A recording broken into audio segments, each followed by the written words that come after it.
ಹುಟ್ಟಿದ ಹಬ್ಬಕ್ಕೆ ಕೇಕು ತರಲು ಅಂಗಡಿಗೆ ಹೋಯಿತು.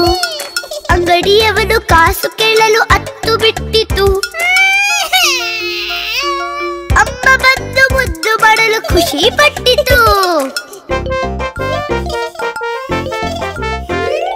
ನೋಡು ಪುಟ್ಟ ಆಲೂಗೆಡ್ಡೆ ಎಲ್ಲಿ ಹೊರಟಿತು. ಹುಟ್ಟು ಹಬ್ಬಕ್ಕೆ ಗೆಳೆಯರನ್ನು ಕರೆಯ ಹೋಯಿತು.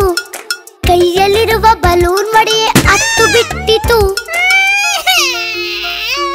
ಅಮ್ಮ ಬಂದು ಮುದ್ದು ಮಾಡಲು ಖುಷಿ ಪಟ್ಟಿತು.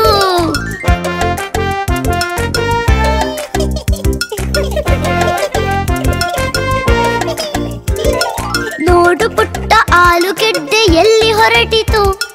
ಹುಟ್ಟು ಹಬ್ಬದಿ ಆಡಿ ಪಾಡಿ ನಲಿದಾಡಿತು. ಕೇಕನ್ನು ಮುಖಕ್ಕೆ ಬಳಿಯೇ ಅತ್ತು ಬಿಟ್ಟಿತು. ಅಮ್ಮ ಬಂದು ಮುದ್ದು ಮಾಡಲು ಖುಷಿ ಪಟ್ಟಿತು.